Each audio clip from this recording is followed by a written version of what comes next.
Hello. नमस्कार दोस्तों, स्वागत है आपका हमारे YouTube channel site for civil services में। और ये हिस्ट्री की नेक्स्ट क्लास है।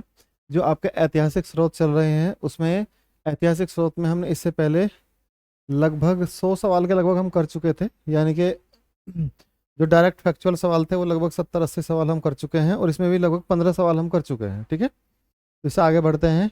इस क्लास में हम देखेंगे कि ये नेक्स्ट क्वेश्चन है, ये क्या पूछ रहा है कि कौटिल्य के अर्थशास्त्र के अनुसार निम्नलिखित में से कौन से कथन सत्य हैं, ये पूछ रहा है। तो कौटिल्य के अर्थशास्त्र की बात कर रहा है। ठीक है, तो देखिए, अर्थशास्त्र किसने लिखा है? कौटिल्य ने। तो कौन सा सत्य है? न्यायिक दंड के परिणाम स्वरूप कोई व्यक्ति दास हो सकता है। इसका मतलब क्या है कि राजा न्यायिक दंड के परिणाम स्वरूप किसी को दास बना सकता था, तो ये बिल्कुल सही है। स्त्री दास अपने मालिक के संसर्ग से पुत्र जनन कर कानूनी रूप से मुक्त हो जाती थी। इसका मतलब क्या है कि जो दास स्त्रियां जो दास होती थी उन्हें अगर मुक्त होना है तो वे अपने मालिक से पुत्र को जन्म देकर और वे अपनी दासता को मुक्त कर सकती थी। ये बिल्कुल सही है। यदि स्त्री दास का मालिक उन स्त्री से पैदा हुए पुत्र का पिता हो तो उस पुत्र को मालिक का पुत्र होने का कानूनी हक मिल जाता है। ये बिल्कुल सही है। तो इसमें कौन सा सही रहेगा? इसमें आंसर रहेगा डी। तो जो कौटिल्य का अर्थशास्त्र ये तीनों बात कहता है। ठीक है, अब आगे देखिए। तो आप इसी से पता लगा सकते हैं कि महिलाओं की स्थिति क्या रही होगी। ठीक है, कौटिल्य के अर्थशास्त्र के संबंध में दिए गए सभी कथन सही हैं। कौटिल्य के अर्थशास्त्र के अनुसार एक व्यक्ति जन्म से गुलाम हो सकता है, स्वेच्छा से स्वयं को बेचकर, युद्ध में कैद होकर, न्यायिक दंड के आधार पर, या इसके अतिरिक्त दासी अपने स्वामी के बच्चे को जन्म दे तो वह बंधन से मुक्ति की हकदार थी, तथा उसे उनके बच्चे दोनों को अब दास नहीं माना जाएगा। ठीक है, ये बात समझ में आ गई। अब देखिए, इसमें संगम साहित्य के बारे में बात कहता है। संगम साहित्य, तो अब देखिए, संगम साहित्य के संबंध में, तो संगम युग कहाँ है? दक्षिण भारत में। तो संगम साहित्य के संबंध में ये प्राचीनतम तमिलम ग्रंथ है, बिल्कुल सही है, तमिल ग्रंथ है ये। ठीक है, इनका संकलन ईसा की आरंभिक 4 सदियों में हुआ। ईसा की आरंभिक 4 सदी, तो ईसा की आरंभिक 4 सदी कौन सी? पहली ईस्वी से लेके प्रथम से लेके फोर्थ तक।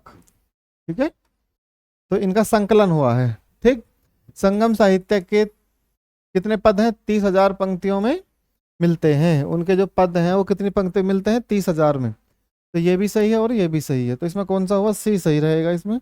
ठीक है, तो आंसर देख लीजिए सी। इसकी व्याख्या पढ़िए, पढ़ लीजिए, इसकी व्याख्या को देख लेंगे। हम नेक्स्ट क्वेश्चन पर चलते हैं। साहित्य स्रोत के रूप में विभिन्न भाषाओं पर विचार कीजिए। साहित्यिक स्रोत के रूप में विभिन्न भाषाओं पर विचार कीजिए। तो एक ऐसा स्रोत, साहित्यिक स्रोत, हमने आपको 3 प्रकार के ऐतिहासिक स्रोत बताए थे, अवशेषों के आधार पर जिन्हें पुरातात्विक कहते हैं, दूसरा साहित्यिक आधार पर, और तीसरा किसके आधार पर? जो विदेशी विवरण मिलते हैं हमें उनके आधार पर। तो ये पूछता है साहित्यिक स्रोत के रूप में विभक्त भाषाओं पर विचार करनी है। तो संस्कृत भाषा भारोपीय भाषा परिवार से संबंधित नहीं है। ठीक है, तो जो संस्कृत भाषा है भारोपीय परिवार से ही है। ठीक है, भारोपीय का मतलब है भारत प्लस यूरोपीय, इसी को भारोपीय कहा गया है। ठीक है, तो ये गलत है। अंग्रेजी, फ्रांसीसी, यूनानी और इतावली का संबंध भारोपीय परिवार से है, बिल्कुल। भारत के पूर्वोत्तर प्रदेशों भारत के पूर्वोत्तर प्रदेशों में तिब्बत बर्मा परिवार की भाषाएं बोली जाती हैं। तो पूर्वोत्तर प्रदेश कौन से हैं? जो आपके असम के पूर्व में है, तो उस तरफ जाएंगे आप तो तिब्बतीय भाषा मिलेगी आपको, अरुणाचल प्रदेश, सिक्किम के आसपास।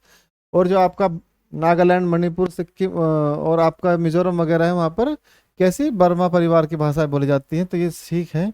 तो आंसर कौन सा रहेगा? दूसरा और तीसरा सही रहेंगे।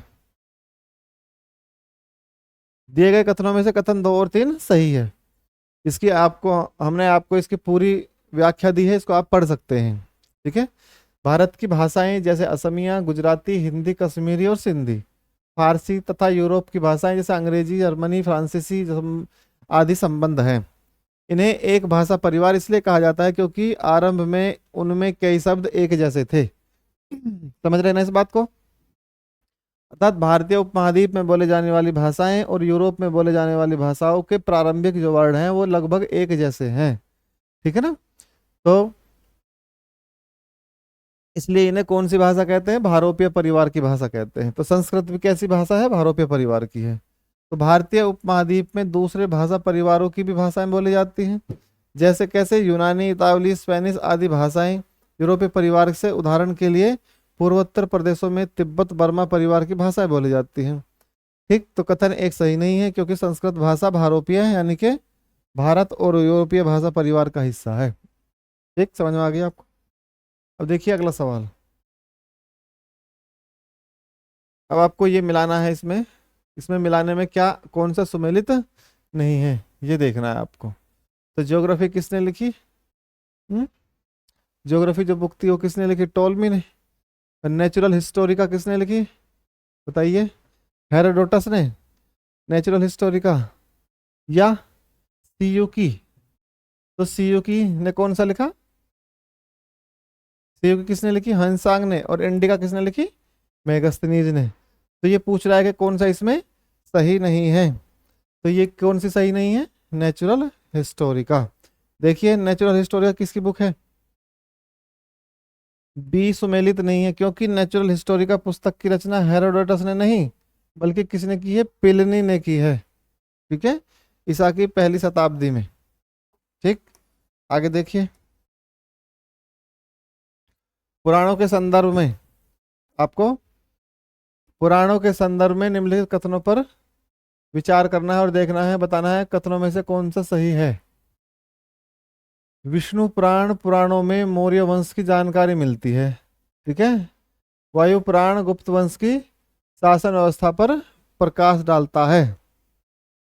तो इसमें दोनों ही कथन सही माने जाएंगे। ठीक है, तो ए यानी कि सी, एक और दो दोनों सही हैं। पुराणों के संदर्भ में दोनों कथन सही हैं। विष्णु पुराण का संबंध मौर्य वंश से है जबकि वायु पुराण का संबंध गुप्त वंश से है। ठीक है, आगे देखिए। सूची एक को सूची दो से सुमेलित कीजिए। तो आपको इसमें सुमेलित करना है कि कौन सी बुक है और किसने लिखी है। तो देखिए, बाणभट्ट की क्या है? हर्षचरित्र। बाणभट्ट ने कौन सी बुक लिखी? हर्षचरित्र। ठीक है। विल्हड़ ने कौन सी लिखी? विक्रमदेव चरित्र। ठीक है। और रामचरित किसकी है? संध्याकानंदी की। और अतुल किसकी है? मूषिक वंश की। तो कौन सा आंसर हो गया देख लीजिए। Answer C, 3-4-2-1। तो 3-4-2-1 का मतलब क्या है? बाणभट्ट की किसने लिखी? हर्षचरित ने। विल्हड़ की कौन सी? विक्रमदेव चरित ने। और ये किसकी? अतुल मूषक वंश।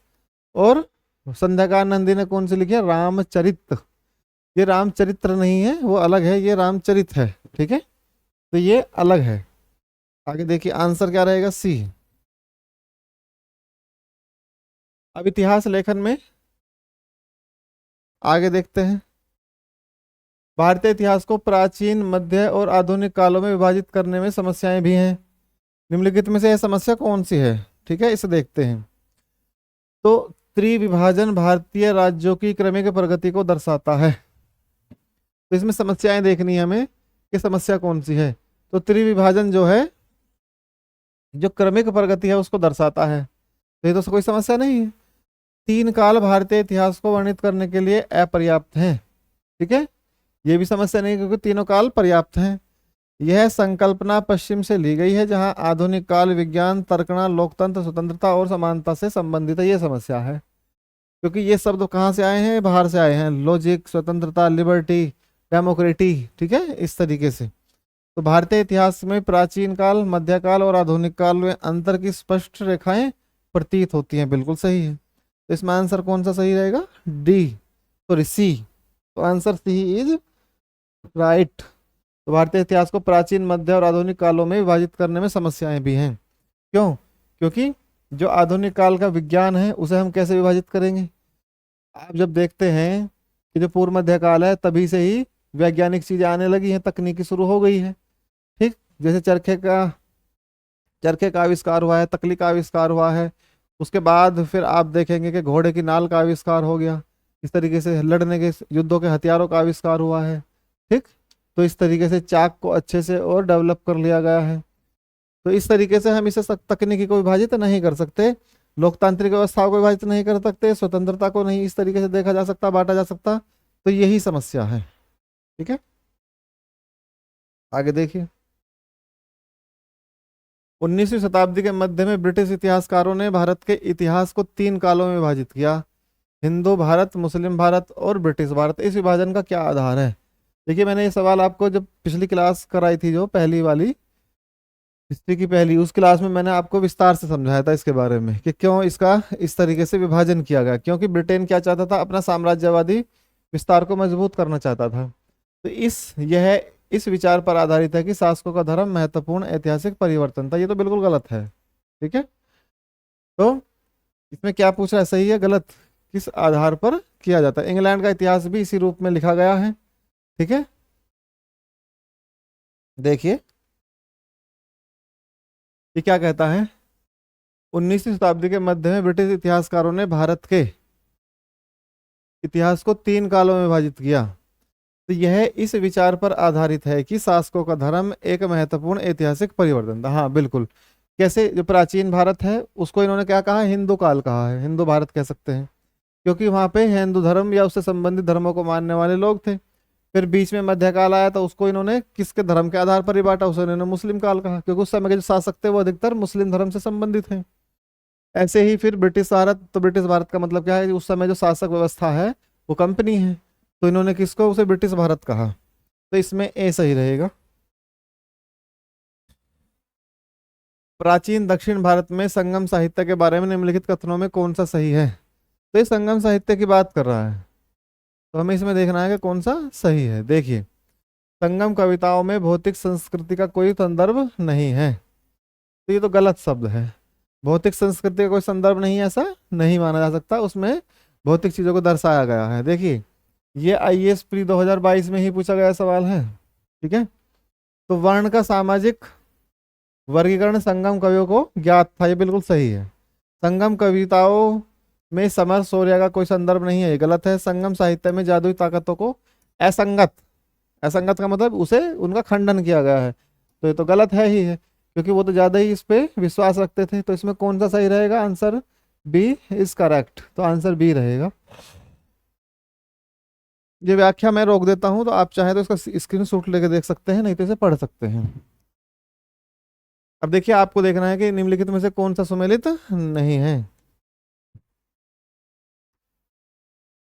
तो देखिए कौन सा सुमेलित नहीं है। Indo Aryans, Rajendra Lal Mitra. History of Dharmashastra, Panduranga Vaman Kane. History of the ancient India, RC Majumdar की नहीं है ये। The history of the ancient India किसकी है? वी ए स्मिथ की। ठीक है, और आ history of the South India Nilakanta Sastri की है। तो देखिए ये लिखा हुआ नीचे कि ये आरसी मजूमदार की नहीं, बल्कि किसके? नीलकंठ शास्त्री थे इसके। तो a history of ancient India के जो पुस्तक के लेखक हैं वो कौन है आपके? वो है नीलकंठ शास्त्री। तो क्वेश्चन तो कौन सा गलत है? सी गलत है। ठीक है, आगे देखिए। यही बुक एक वी स्मिथ ने भी लिखी थी, है ना, early history of the India. उसमें एंशियंट की जगह अर्ली लिखा हुआ है। अराजनैतिक इतिहास लेखन के संबंध में निम्नलिखित कथनों पर विचार कीजिए। अराजनैतिक इतिहास के लेखन के संबंध में, तो अराजनैतिक इतिहास का मतलब क्या है? राजनीतिक इतिहास का मतलब क्या है? कि राजाओं की लड़ाई झगड़े और उनकी जो पॉलिटिकल सिस्टम है उसको ना दिखा के सामाजिक चीजों को दिखाएं। तो ए एल बाशम ने वंडर दैट वाज इंडिया नामक पुस्तक लिखी है। कौन सी पुस्तक लिखी है? Wonder that was India. अब देखिए इसमें आगे, बाशम के अनुसार अतीत का अध्ययन जिज्ञासा और आनंद के लिए होना चाहिए। ये बिल्कुल सही है, बाशम जी ने यही बात कही थी। और यह पुस्तक 1941 में प्रकाशित हुई, ये गलत है। तो इसमें कौन से सही है? पहला और दूसरा, अर्थात आंसर ए इज राइट। हाँ, तो ए सही है। व्याख्या पढ़ सकते हैं आप आराम से। ठीक है, देखिए अराजनैतिक इतिहास लेखन के संबंध में कथन 1 और 2 सही है। ब्रिटिश इतिहासकार और संस्कृतविद A.L. बासम ने अपनी पुस्तक वंडर दैट वाज इंडिया में प्राचीन भारतीय संस्कृति और सभ्यता के विभिन्न पक्षों को सुव्यवस्थित ढंग से प्रस्तुत किया है और उन दोषों को नहीं दोहराया है जिनमें पूर्व लेखक V.A. स्मिथ ग्रसित थे। मैंने क्या कहा था कि V.A. स्मिथ ने क्या लिखा था, वही उन्होंने धर्म के आधार पर चीजों को बांटा, और क्योंकि उनका जो मेन उद्देश्य था, उनका उद्देश्य था कि अपने ब्रिटिश जो साम्राज्यवाद है उसको भारत में मजबूत करना। ठीक है, वो और कुछ नहीं चाहते थे। निम्नलिखित कथनों पर विचार करना है और आंसर देखना है कौन सा सही है। तो देखिए, इसमें देखना है पहला कथन, महाकाव्य महाभारत को भारत नाम से भी जाना जाता था। बिल्कुल, महाकाव्य भारत को भारत नाम से भी जाना जाता था। तो महाभारत में जब 88, कल ही तो हमने पिछली ही तो जो क्लास थी उसी में तो हमने पढ़ा कि जब महाभारत में 8800 श्लोक हैं तो उसे जय कहा गया है, और जब इसमें 24,000 श्लोक हो गए हैं तो इसे भारत कहा गया है, और जब ये 24,000 से 1,00,000 हो गए हैं तो इसे क्या कहा गया है, इसे महाभारत कहा गया है। तो ये क्या कहता है कि महाकाव्य महाभारत को भारत नाम से भी जाना जाता था। तो सही बात है, भारत नाम से कब जाना गया, जब इसमें 24,000 श्लोक ऐड कर दिए गए। तो ये बात बिल्कुल सही है। तो ये बात बिल्कुल सही है। तो इसमें प्राचीनतम वैदिक जन भारत के वंशजों की कथा है, बिल्कुल सही है भाई। जो जनपद महाजनपद हैं उस समय की कथा है। देखिए, जैसे गांधार महाजनपद था, तो गांधार महाजनपद के बारे में कैसे पता लगता है, जैसे वो बहुत अधिक वर्णन है। जो दुर्योधन की जो माता जी है वो उनका क्या नाम है, गांधारी है। और गांधारी का मतलब क्या है, जो गांधार महाजनपद से आई है। जो शकुनी थे वो गांधार नरेश ही तो थे। तो ये सब क्या है, ये जन के वंशजों की बात करता है। ठीक है, तो इसमें दोनों ही सही हैं। एक कथन और कथन दो दोनों सही हैं, और कथन दो कथन एक की सही व्याख्या भी करता है, बिल्कुल सही है। आगे देखिए, इसको पढ़ लेंगे आप आराम से। इसमें अच्छे से देखो, ये दे रखा 8800 श्लोक थे तब इसे जय संहिता कहा गया। ठीक है, जब 24,000 हो गए तब इसे भारत कहा गया, और जब 1,00,000 हो गए तो इसे क्या, महाभारत कहा गया। अब देखिए क्या है, निम्नलिखित कथनों पर विचार कीजिए। पश्चिमी इतिहासकारों ने धार्मिक कर्मकांड, जाति, बंधुत्व और रूढ़ि को भारतीय इतिहास की मूल शक्तियां माना है। ठीक है, तो ये बिल्कुल सही है। जो पश्चिमी इतिहासकार थे वो भारतीयों को क्या मानते थे कि ये बिल्कुल ही अनपढ़ लोग हैं, असभ्य लोग हैं, कर्मकांडीय हैं, जाति बंधु और जातिवादी में फंसे रहते हैं, रूढ़ियों में फंसे रहते हैं, और यही इनका मूल आधार है। ठीक है, और आप देख भी सकते हैं कि भारत में पहले ये इसका रेशो ज्यादा था। ठीक है, इस तरीके का। आज भी देखेंगे आप कितनी रूढ़ियां हैं भारत में। कोई भी बाबा, बेवकूफ सा बाबा जी आ जाता है और कुछ भी बकने लगते हैं और लोग उसी के पीछे चले जाते हैं। फिर पता लगता है बाद में तो बलात्कार ही है, फिर उसको सजा होती है, लेकिन फिर भी लोगों का दिमाग बंधा हुआ है और वो उससे बाहर नहीं निकल पाते। ठीक है, पश्चिमी इतिहासकारों का मानना है कि भारतीय समाज न बदला है और न बदला जा सकता है। तो इसमें कौन सा सही है, इसमें सी। तो इसमें दोनों ही सही हैं। तो पश्चिमी इतिहासकार ये मानते हैं कि भारतीयों को ना बदला जा सकता है और ना ये बदले हैं पहले से। ये इसकी व्याख्या है, देख लीजिए आप आराम से पढ़ लेंगे इसको। इसका विविध देखते हैं। प्राचीन भारतीय इतिहास के संबंध में कौन सा कथन सही नहीं है, इस बार क्या पूछा है, सही नहीं है। तो इसमें हमें देखना है सही नहीं कौन सा है। प्राक आर्य, प्राक का मतलब पुराने आर्य, कौन से कम समय की बात करता है, ये ऋग्वेद की बात करता है। हिंद आर्य, हिंद आर्य का मतलब है जब यूनानियों ने इंडस नदी का नाम रखा इंडस में, यानी कि जब ये तेजी से आगे की तरफ बढ़े। हिंद आर्य यूनानी ने भारत को अपना घर बनाया। ठीक है, प्राक आर्य हिंद आर्य यूनानी ने भारत को अपना घर बनाया।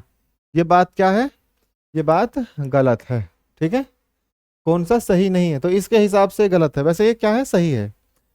ठीक है, आर्य संस्कृति उपादान हड़प्पा सभ्यता के अंग हैं, तो ये तो बिल्कुल गलत है। आर्य संस्कृति हड़प्पा सभ्यता से बिल्कुल फॉरगेट है, बिल्कुल अलग है। हड़प्पन संस्कृति पहले है और ये आर्य बाद में आए हैं। देखिए अभी आपको एक छोटा सा फैक्ट बता दूं पढ़ाते पढ़ाते, हड़प्पा संस्कृति का नाम बदल दिया गया है, उसे सिंधु और सरस्वती सभ्यता कहा गया है। अभी सरकार ने हाल ही में बिल्कुल अभी 2 दिन के अंदर नाम बदला है। ठीक है, प्राक आर्य जनजातीय उपादान दक्षिण की द्रविड़ संस्कृति से आए थे, ये भी बात सही मानी जाती है। तो ये बात और ये बात सही है और ये बात बिल्कुल गलत है। तो आंसर बी इज करेक्ट। तो इसमें कौन सा गलत है? बी गलत है। अब देखिए ऐसे, प्राचीन भारतीय इतिहास के संबंध में कथन भी सही नहीं है, क्योंकि प्राचीन इतिहास के संबंध में आर्य संस्कृति उपादान हड़प्पा संस्कृति के अंग नहीं थे, बल्कि ये उत्तर के वैदिक और संस्कृत मूलक संस्कृति के अंग थे। ठीक है, पढ़ लेंगे आप इसको। प्राचीन भारतीय इतिहास की विशेषताओं पर विचार कीजिए। बताइए, तो इसमें हमें इस विशेषताओं पर विचार करना है। तो उत्तर भारत में वर्ण व्यवस्था का जन्म हुआ है, बिल्कुल सही। उत्तर भारत में वर्ण व्यवस्था का जन्म हुआ है। वर्ण व्यवस्था ने ईसाइयों को प्रभावित नहीं किया है, ये गलत है। मुसलमान भारतीय व्यवस्था से प्रभावित हुए हैं, ये भी सही है। तो ये सही है और ये सही है, तो आंसर ए सही रहेगा। ठीक है, अब आगे देखिए, भारतीय उपमहाद्वीप के संबंध में निम्नलिखित कथनों पर विचार कीजिए। भारतीय उपमहाद्वीप के संबंध में निम्नलिखित कथनों पर विचार कीजिए। तो भारतीय उपमहाद्वीप उतना बड़ा है जितना रूस को छोड़कर पूरा यूरोप। तो ये क्या है? ये सही है। रूस को छोड़कर जितना यूरोप है, भारतीय उपमहाद्वीप उतना ही बड़ा है। तो भारतीय उपमहाद्वीप के अंतर्गत भारत, बांग्लादेश, नेपाल, भूटान, आपको पता है पाकिस्तान शामिल है, तो ये भी सही है। भारतीय उपमहाद्वीप का अधिकांश भाग शीत कटिबंध है, ये तो गलत ही है। शीत कटिबंध नहीं है, बल्कि कैसे है? उष्ण कटिबंध है। ठीक है, तो आंसर कौन सा रहेगा? एक। ए, एक और दो सही हैं। आप इसका ये देख सकते हैं।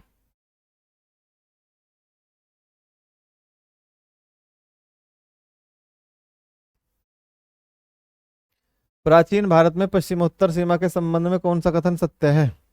पश्चिमोत्तर सीमा, सुलेमान पर्वत पश्चिम में है, किसके? हिमालय के। जैसे मान लिया ये आपका हिमालय है,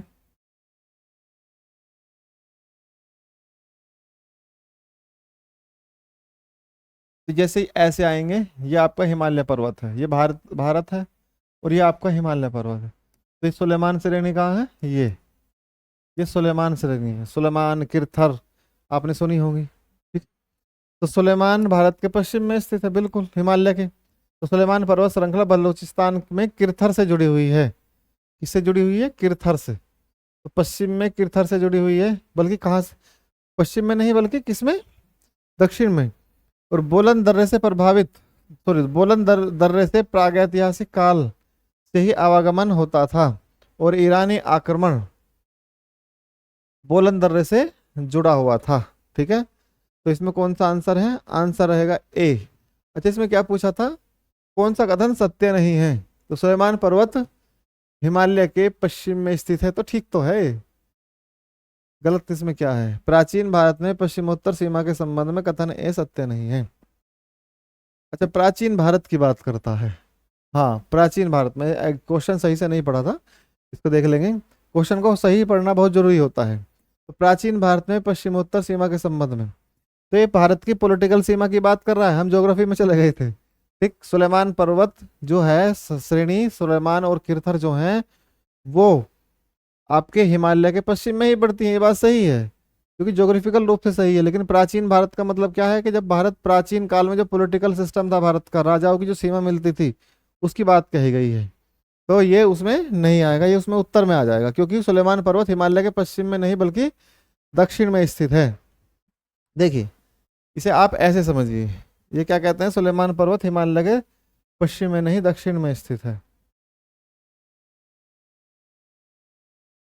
ये आपका हिमालय है। ठीक है, तो ये सुलेमान है। ठीक है, और किरथर है। ठीक, तो सुलेमान और किरथर ये किसके पश्चिम में आ गई? आपके जो कश्मीर का जो क्षेत्र है आपका, उसके पश्चिम में, यानी कि हिमालय के पश्चिम में ही है। ठीक, ज़्यादा डीप में जाके सोचेंगे तो आपको ये सही लगेगा, लेकिन हम इन चारों में देखना है। सुलेमान पर्वत श्रृंखला बलूचिस्तान के किरथर से जुड़ी हुई है, तो बलूचिस्तान में किरथर से जुड़ी हुई है, तो ये बात सही है। बोलन दर्रे से प्रागैतिहासिक काल से आवागमन होता है, बिल्कुल सही है। ईरानी आक्रमण बोलन दर्रे से हुए थे, ये भी बिल्कुल सही है। तो कौन सा गलत है इसमें? हम इसमें इनमें अभी के हिसाब से पॉलिटिकल रूप से देखें तो सुलेमान पर्वत पश्चिम के, किसके, हिमालय के पश्चिम में नहीं, कहा दक्षिण में, दक्षिण पूर्वी अफगानिस्तान और पश्चिमी पाकिस्तान के बलूचिस्तान प्रांत के ऊपर में स्थित एक प्रमुख पर्वत श्रृंखला है। प्राचीन भारत में पश्चिमोत्तर सीमा के संबंध में कथन ए सत्य नहीं है, क्योंकि सुलेमान पर्वत हिमालय के पश्चिम में नहीं बल्कि दक्षिण में स्थित है। ठीक है, देखो हम इसको पूरे दक्षिण में भी नहीं कह सकते, क्योंकि दक्षिण में गंगेटिक प्लेन है, तो गंगेटिक प्लेन के पश्चिम में आपको ये नजर आएगा, तो हम इसे पश्चिम कैसे कह सकते हैं, दक्षिण पश्चिम कह सकते हैं, तब ज़्यादा सही रहेगा। ठीक है, क्वेश्चन बनाने में थोड़ी गड़बड़ हो जाती है। ठीक है, आगे देखिए, निम्नलिखित विकल्पों पर विचार कीजिए। तो इनमें विकल्प पर विचार कर रहे हैं कि कौन से कितने सही हैं। तो धर्मसूत्र, स्मृतियां, टीकाएं और उपनिषद कौन धर्मशास्त्र के अंतर्गत आते हैं, कौन कौन। तो देखिए, धर्मशास्त्र का मतलब क्या होता है, धर्मशास्त्र का मतलब होता है जिनमें धार्मिक या धर्म के दर्शन दिए गए हैं। ठीक है, तो धर्मसूत्र, तो इसमें क्या आंसर, क्या है, केवल 3। तो केवल 3 का मतलब क्या है, दिए गए विकल्पों में धर्मसूत्र, स्मृति और टिकाएं धर्मशास्त्र के अंतर्गत आते हैं। तो धर्मसूत्र, स्मृति और टिकाएं, देखो ये क्वेश्चन ठीक है, इन्होंने लिखा है, बनाया है, लेकिन ऑप्शन देने का तरीका जो बिल्कुल वाहियात है, ये मुझे अच्छा नहीं लगा बिल्कुल भी, क्योंकि इस तरीके से क्वेश्चन के आंसर नहीं पूछे जाते।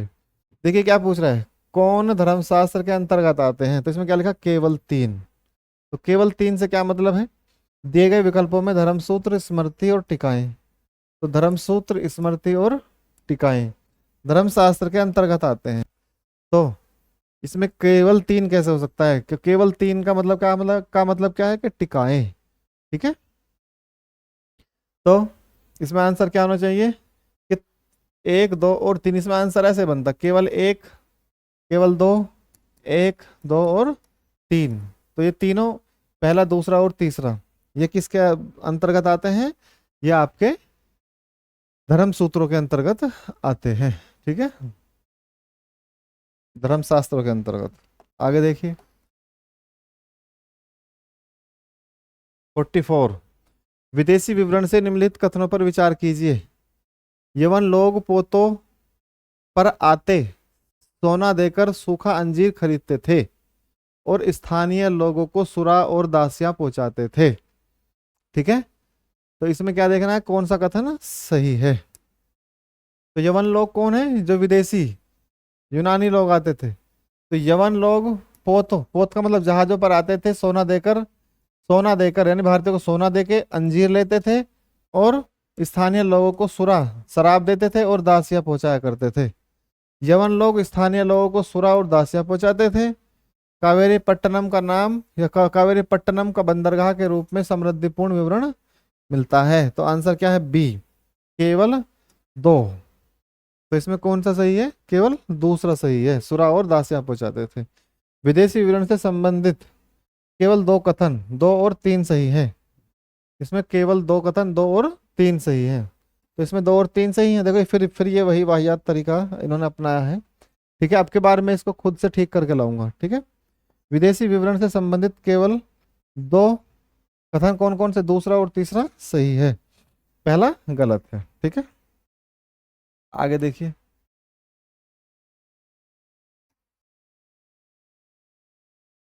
प्राचीन भारत में धातुओं की प्राप्ति के संबंध में निम्नलिखित कथनों पर विचार कीजिए। सोने का सबसे पुराना अवशेष 1800 ईसा पूर्व में कर्नाटक से प्राप्त हुआ है। ठीक, तो ये सही है या गलत, अभी देखेंगे। प्राचीन काल में आंध्र प्रदेश शीशे के उत्पादन के लिए प्रसिद्ध था। बिल्कुल, जो सातवाहन है आपके, वो शीशे के लिए प्रसिद्ध था। वहाँ शीशे के उन्होंने वो भी चलाए थे, सिक्के भी पोटीन के। मेसोपोटामिया में टिन का आयात होता था। ठीक है, तो इसमें आंसर कौन सा, 1 और 2 सही है, ये गलत है। तो तीसरा गलत है,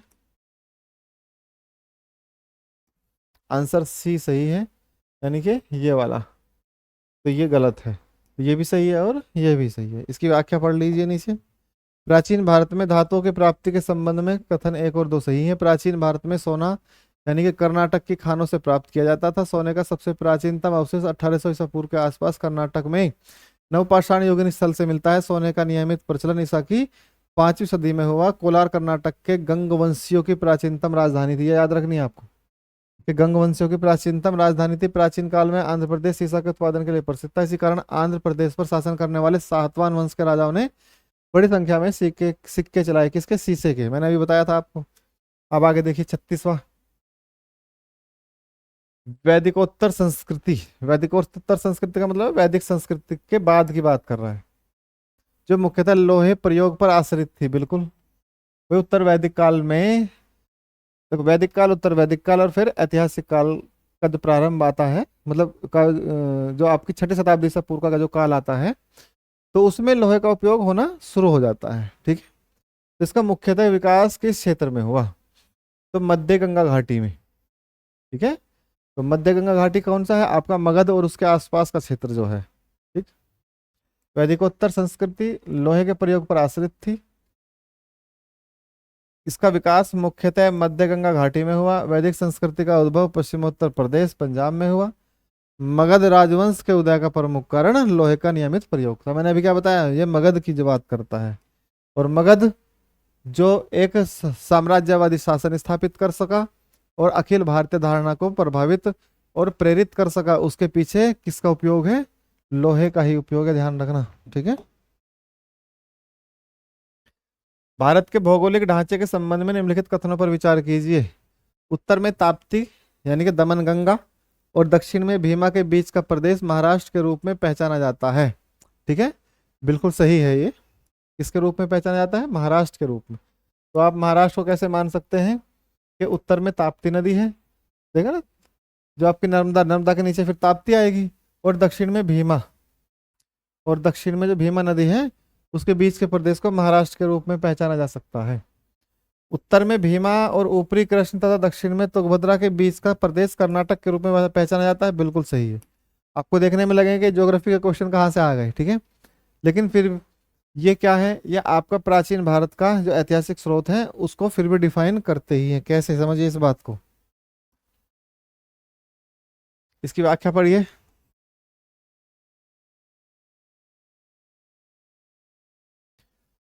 प्राचीन कालीन कलिंग देश के संबंध में निम्नलिखित कथनों में से कौन सा सही है या कौन सा सही नहीं है? तो नहीं पूछता है, तो इसमें देखेंगे ये वर्तमान में उड़ीसा का समुद्रवर्ती प्रदेश था।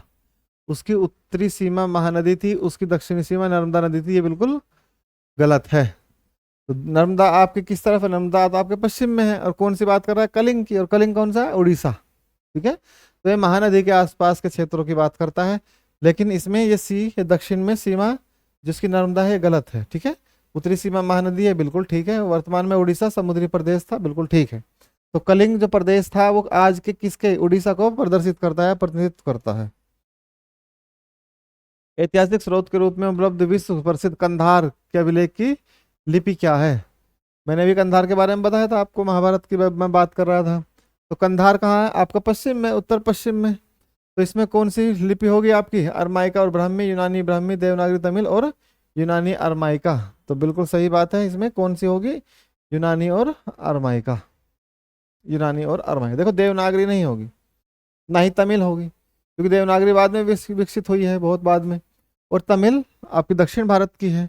ब्राह्मी क्यों नहीं है? ये ऐतिहासिक स्रोत में उपलब्ध विश्व प्रसिद्ध कंधार के अभिलेख की बात करता है। ब्राह्मी हो सकती है, ठीक है, सॉरी, यूनानी हो सकती है, क्योंकि इस पे यूनान का प्रभाव था, यूनानी आक्रमण उधर से होते हैं। लेकिन ब्राह्मी ये आपको कब मिलेगी? आपको अशोक के यानी कि मौर्यों के समय में आपको देखने को मिलती है। अरमाइका और ब्राह्मी नहीं होगी, क्योंकि ये टोटल आपका भारतीय उपमहाद्वीप का जो पूर्वी क्षेत्र है, जो अशोक का साम्राज्य है, वहां पर इसको ज्यादा देखने को मिलेगा। और यही इसका आंसर है डी, यानी कि आंसर यूनानी और अरमाइका का सही आंसर है। प्राचीन पांडुलिपियों के संबंध में निम्नलिखित में से कौन सा कथन सही है? प्राचीन काल में पांडुलिपियों के लिए भूर्ज की छाल का उपयोग होता था। किसकी छाल का? भूर्ज की छाल का उपयोग होता था। तो ये सही है। ताड़ के पत्तों को काटकर लेखन कार्य किया जाता था। ये बिल्कुल सही है। हाथी से लिखी, तो हाथ से लिखी गई पुस्तकें पांडुलिपि की श्रेणी में आती है। बिल्कुल, पांडुलिपि किन्हें कहते हैं? जो ताम्रपत्रों पे या पत्तों पे या पत्रों पे कहीं भी हाथ से लिखी गई जो लिखे गए अवशेष हैं, वे कैसे? वो उन्हें पांडुलिपि कहते हैं। तो प्राचीन पांडुलिपियों के संबंध में दिए गए सभी कथन सही हैं। प्राचीन पांडुलिपि के अध्ययन को निम्न प्रकार समझा जा सकता है। जिन पुस्तकों को हाथ से लिखा जा गया है वो पांडुलिपि कही जाती हैं। पांडुलिपि के लिए अंग्रेजी में प्रयुक्त होने वाला शब्द मैन्युस्क्रिप्ट है। यह लैटिन शब्द मेन्यू, जिसका अर्थ हाथ होता है, से निकला है। ठीक है। पांडुलिपियां प्राय ताड़पत्रों अथवा हिमालय क्षेत्र में उगने वाले भुर्ज नामक पेड़ की छाल से विशेष प्रकार से तैयार भोजपत्र पर लिखी जाती थी। प्राय पांडुलिपियां मंदिरों और विहारों में प्राप्त होती हैं। ठीक है। इन पांडुलिपियों में आर्थिक मान्यता और व्यवहार और राजाओं के जीवन, औषधियां, विज्ञान आदि सभी प्रकार के विषयों की चर्चा मिलती है। तो इस प्रकार से हमने ये 40 क्वेश्चन देख चुके हैं। नेक्स्ट सेशन जो होगा वो नेक्स्ट चैप्टर से होगा। ये आपका ऐतिहासिक स्रोत है। इसके बाद हम प्रागैतिहासिक जो काल है उससे संबंधित जो संस्कृतियां हैं उसके बारे में चर्चा करेंगे और क्वेश्चन आंसर करेंगे। मिलते हैं अगली क्लास में। धन्यवाद सभी को।